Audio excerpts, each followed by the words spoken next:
Hello, friends. Today's lecture is very important. I don't have to tell you it's important for the prelim, it's important for the main because there is a lot of overlap. You know, Even in the prelim, he is giving questions which are interpretative, which are slightly philosophical, politically, and so on. So you can take it for granted that this lesson has a lot of relevance and importance for your prelim and the main. Let's get started. You know, We all have rights. We know fundamental rights, constitutional rights, legal rights, and so on. We all have rights. So many actions of ours which are right. So we should have a right to act in that manner. I should be free to speak, associate, assemble, travel, pray, do business, practice profession. All these are right things, therefore, I should have the right to do that. And in case anyone interferes, in case the government itself interferes, I should have protection. So, this is a right. When there was no government, these rights were recognized at a consensual level. In the society, there was a unspelt out consensus by habit, by custom, by habit, custom. So you see, those days it was customary right. Life, liberty, property, and so on. Over a period of time, these laws got built into the law. These rights got built into law. And once you have it in the form of law, you have the entire government protecting it. There's a judiciary, there is administration, there is legislature. All of them are together to protect our rights. Remember, in ancient times, we never had rights that were officially spelled out. The king had, the queen had the right to force. We had to obey. From medieval times, Magna Carta 1215 in Britain, there is some element of popular participation, some element of rule and transparency and accountability. And to that extent, there is a right to have representation. Only a representative can decide on matters of taxation. So, from Magna Carta onwards, generally you can trace the emergence of rights of the citizens. Initially, citizens never meant citizens. Women were out. Those without property were out. So it's a very microscopic minority. They were called citizens. Still, it took birth in 1215, roughly you could say that rights have started to emerge on a legal basis, on an enforceable basis, on an accountable basis. So the king, the queen had to take into consideration laws which are made for the benefit of the people. So laws recognizing rights. So right is a claim on the government. The government gave me right on a legal basis, and in case the government or anyone else interferes with it, I have courts to come to my rescue. So right is a claim on the government. It's a claim. I have a claim on the government that you give me the right. That is the first claim. Having got the right, you protect it. That's the next claim. And the third claim could be expand the right. There are so many other rights built into the right. For example, right to life is not an empty right. It has a right to clean surroundings, a right to education, water, housing, electricity, and so on and so on. Livelihood. So rights kept on evolving. As they evolved, they fall into 5 sequential brackets. First generation, second generation, third generation, fourth generation, and the fifth generation today. So what are these generations of rights? How do we describe them? What is their scope? And so on. That is the burden of our discussion today. And by the end of this discussion, lecture of mine, you should be crystally clear. You should be the best in the country or even outside, because these are the emerging fields. Not many people are clear. So if you are clear, you will stand out. So let's get going about the 5 generations of rights. Remember, the first generation is called the negative rights. Negative.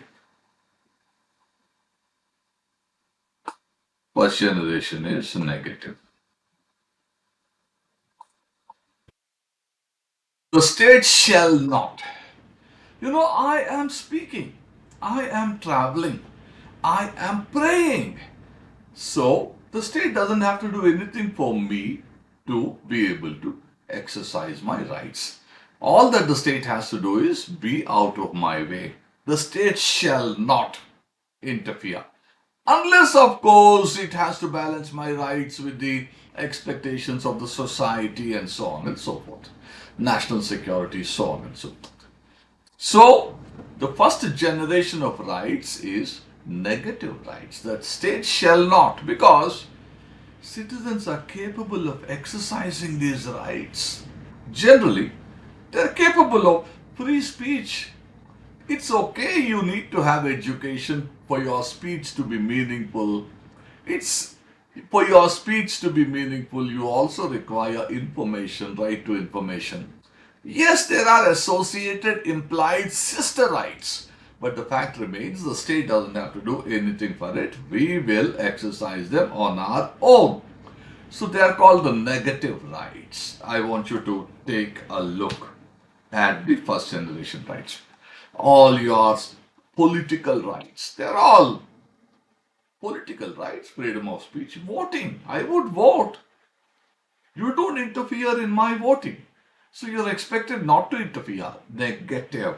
So first generation rights are, see, freedom of speech, as just now I told you, religion, property. I'll acquire property, I'll keep the property, you stay out of it.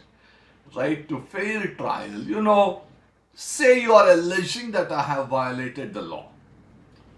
And put me on trial, but the trial should be free. There should be principles of natural justice followed. Give me time, allow me to have a lawyer, tell me why you are alleging that I have violated a law, and see that the jury, the bench, the judges are impartial. All that. I have a right to all that. Don't interfere in fairness. Allow fairness. And then voting rights. These are all rights that I will exercise, and the only obligation that state has is to stay clear and not to interfere. And they're all there in the, I told you, Magna Carta, that is where it begins. And in France you've got Declaration of Rights of Man and United States Bill of Rights. And also if you go down further, you have the Universal Declaration of Human Rights, 66 International Covenant on Civil and Political Rights. These are all the rights which the citizens are perfectly capable of exercising on their own. Sure, you can add to the quality of the exercise of these rights, but that is a separate point, an additional point. It's not the basic point. The basic point is the state is expected to stay clear. That is, stay out of the way. The state shall not interfere. If the state interferes in my freedom of speech and expression, I'll go to the court. Court will decide if the interference is right or wrong. In normal course of the exercise of the right, it's the obligation of the state to stay out of the citizens' right to exercise their freedoms. They are negative rights. Then you've got the second generation of rights. You see, please understand, if in a developing country like ours, if the state does not provide material goods and services to us, we can't survive. We are a poor country. We were a poor country. We continue to be a developing country. So many people look to the government for material support. For example, farmers are looking to the government for financial transfers. Rural unemployed are looking to the government for Mahatma Gandhi National Rural Employment Guarantee Scheme. All children of the people who have, who are specially disadvantaged, they are looking to the government for free and compulsory education up to the time that they are between 6 and 14 years of age. So government has to set up schools. Government has to enable children to go to even private schools by paying to the private schools what the children would otherwise have to pay from their own pocket. And Ayushman Bharat, government is responsible for so many people going to the hospital and getting checked and cared for without having to pay up to a certain amount. So be it education, be it health, be it employment, the government has the obligation to provide. In the negative rights, we have said the government has to go out of the way. Now we are saying the government has to take interest in providing these goods and services. Give me food, Food Security Act. Give me education, 86th Amendment Act. Give me health, Ayushman Bharat. And give me employment, National Rural Employment Guarantee Act, named after Mahatma Gandhi. They're all positive contribution of the government of India in the form of goods and services to the people who are in need, which is what a welfare state is all about. So you may say that in a welfare state there is a obligation for the government, and based on that the government entitles the citizens to certain goods and services. I gave you all the examples. Farmers are getting Kisan Samman 6,000 in 3 installments because farming is not making money. It's not profitable largely, and they need to be taken care of. So be it Kisan Samman or Ayushman Bharat or Mahatma Gandhi Narega or National Food Security Act or Right to Education, the 86th Amendment Act, in all this there are positive rights where the government supplies goods and services to the people who are in need. The first generation, the government had to stay out of it. Positive is the second generation where the government has to actively provide goods and services. That is the positive. But then it doesn't stop there. All these rights, it's not that one after one they come. Yeah, they did come one after one, but they all exist simultaneously. They all coexist. I'll show you the third generation.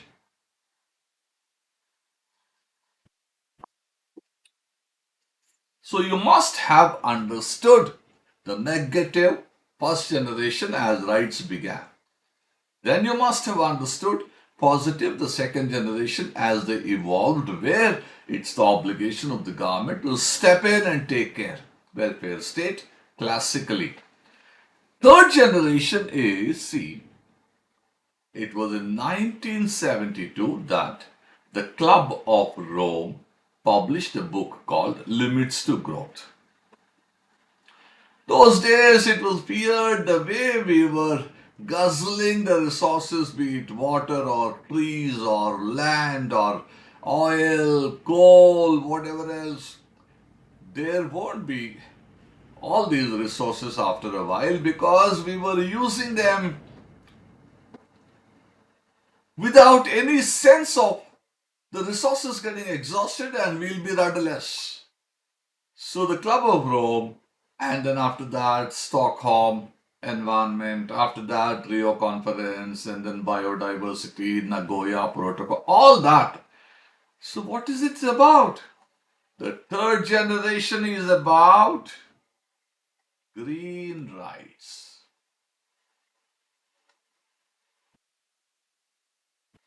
Remember, it's good that we need to have food and houses, electricity, mobiles, school buildings, hospital buildings, all that we need to have.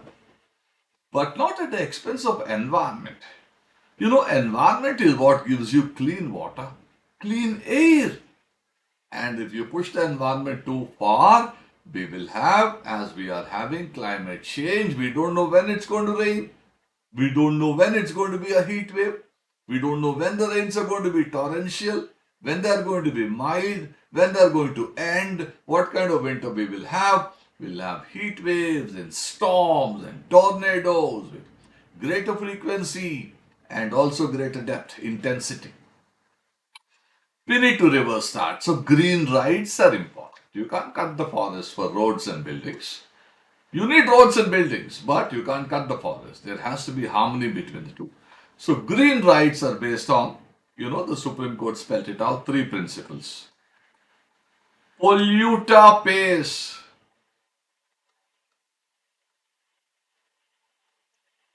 If you're the industry that pollutes has to pay for ensuring sustainability. Clean air, clean water, and so on. Then precautionary principle, very important. Precautionary principle.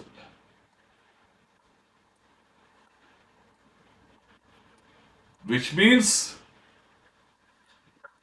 when you are setting up an industry, you have to necessarily anticipate environmental damage on a precautionary basis and then take steps to prevent that.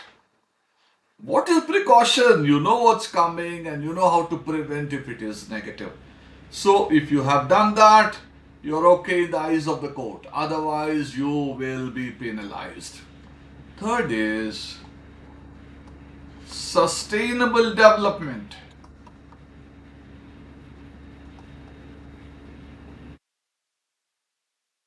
Which means intergenerational equity. If you cut the trees now, in the next generation, there will be so much pollution that we will have all types of diseases. Just to name a single one, asthma, even while one is a child. So, sustainable development, you remember? Gro Harlem.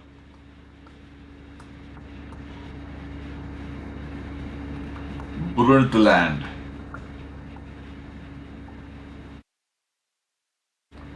She was the chairperson of the United Nations Commission on Sustainable Development that was in the 80s. So green rights are very crucial. And the third generation rights, some people include also the rights of indigenous people, right to self-determination. Those rights are also included, but we focus on green rights. Rights of indigenous people in India, tens of millions of tribals and others live in forests. They have done so for generations. They have no paper to show. Because of them, forests are intact. Forests can't be cut. Because they protect the forest, the water, the land, the trees, all that they protect. Because of them, there is sustainability. So in 2006, you had Forest Rights Act, in which the forest dwellers, be it tribals or others, if they dwelled there for a certain period of time, their rights over the forest produce and the rights over the land where they lived are protected. So this is a classical third generation right. And all setting up of pollution control boards in Namami Ganga, all that is a classical third generation right. That is green rights, green rights.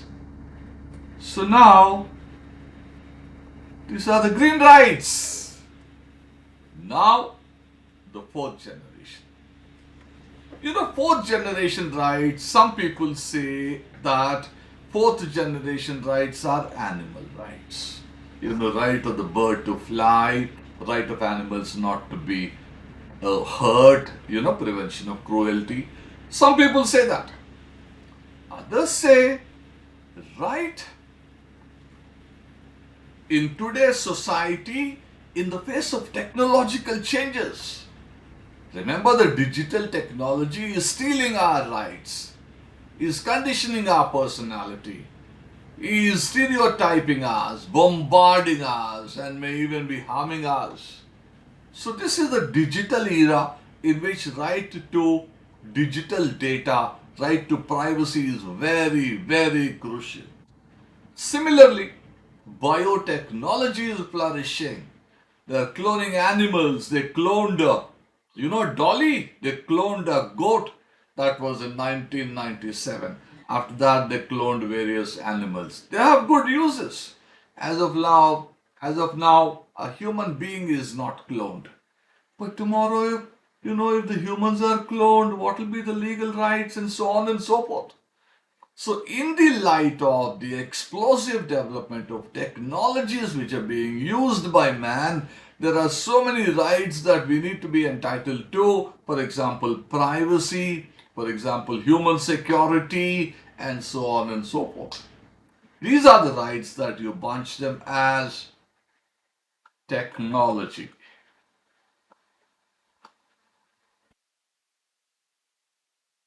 Also, animals. Some people say animals, basically, please understand, there is no official terminology called the fourth generation rights. Up to 1 and 2 and 3, there is some consensus. But for the fourth generation rights, there is no such official consensus about it. But you could largely say that this is what the fourth generation rights are about. You know? Then you have the fifth generation rights. Fifth generation. Which is fifth generation rights are, okay, we'll get to that.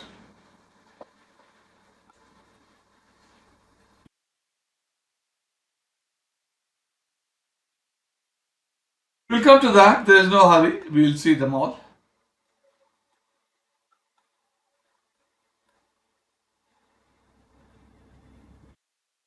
So, third generation, this is the fifth generation is,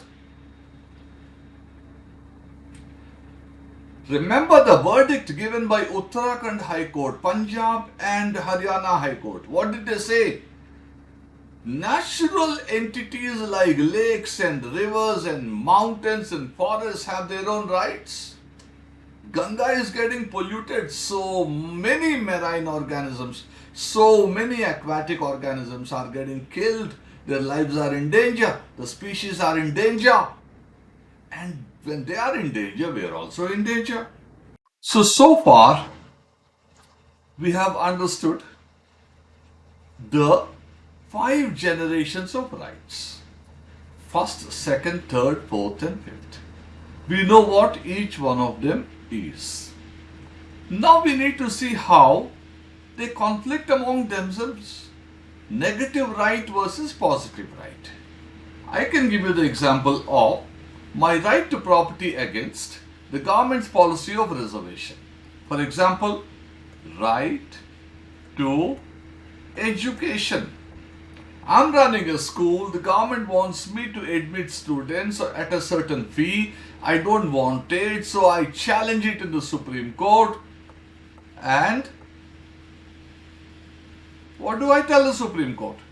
I tell the Supreme Court that my right to property, my right to do business is being circumvented by the government's right to education law. But what did the Supreme Court tell me in the Pramati Educational and Cultural Trust case? The Supreme Court said that government has an obligation to protect the economic and educational interests of weaker sections. That is Article 45 as it stood. And the government, to implement that, has to make a law. And whenever a pressure, a reasonable restriction is imposed on the fundamental right in Article 19, one of the bases on which it can be done is a DPSP. So, in other words, when a DPSP is being implemented and in the process if Article 19 is under pressure, it is reasonable restriction. So, first generation, second generation reconciled. Think of Article 21. The right to life includes both the right to livelihood, which is what happens when there is economic growth, also right to clean surroundings, which is environmental damage that is done by the economic growth. So right to livelihood against right to clean surroundings. Similarly, Ganga has to be pure and pristine. But what about the economic growth, the leather industry, the tanneries that pollute Ganga? There has to be a balance between the two. That's what the law that the parliament made talks about. So there are conflicts among the rights of different generations, and there has been a harmonious construction of all of them, both in the law as well as in the judicial verdicts. And you will see all of that in the graphics here. I told you political life. Political rights. I told you liberty, equality, and fraternity. Equality, fraternity. Liberty is the negative. Equality is positive. Fraternity is the community, right? The rights of the humanity itself. Negative rights. Magna Carta, I told you. You know, all of them are negative rights. Negative means the government doesn't have to give me anything. All that the government should do is it can stay out. And then Declaration of the Rights of Man and Citizen. United States Bill of Rights, which is the counterpart of our fundamental rights. All of them, 1966, International Covenant of Civil and Political Rights, Universal Declaration of Human Rights. They are all first generation rights. And Article 19, I gave the example. 21, I told you. Article 25 to 28, they are religious rights. Right to religion, right to run a religion, religious group, denomination and all that. Right not to be taxed. The money collected should not go to promotion of particular religion. Right against religious instruction. You know all this. Article 25, 26, 27 and 28. They are all right to religion in multiple shades. And they are negative rights. The government has to stay out. That's all. Right to property, right to vote, they are all negative rights. We all know this. Second generation rights are positive rights. Look at this. Education, food, work, minimum wage, gender parity, right to be employed in just and favorable conditions, health care, you know, right to education, 45 it used to be, right to food, right to work is Article 41, minimum wage, those rights between 41, 42, 43, gender parity, that is Article 39, equal pay for equal work. Right to be employed in just and favorable conditions, that is Article 42. Right to health care, that is Article 47. Social security, that is the entire DPSP is full of that. Unemployment benefits, Mahatma Gandhi, Narega, they are all positive rights. You know, second generation rights, Mahatma Gandhi, food security, minimum wages, equal remuneration. I told you, equality is the substance of the positive rights. You know, create a level playing field. After all, people in the rural areas, when they don't find work, what will happen to their social security? So on a preferential basis, by a separate program, on the strength of a parliamentary act, you provide to them the right to work, even though it's limited. That is the second generation. Third generation, collective rights. You know, recently, last December, United Nations Conference on Biodiversity, COP15, December 22, Montreal, Canada. They gave indigenous rights, self-determination, healthy, natural, intergenerational rights. I had explained to you with the example of Gro Harlem Brundtland, that is the report on sustainable development way back in the 80s. I told you about the Club of Rome, limits to growth, all that.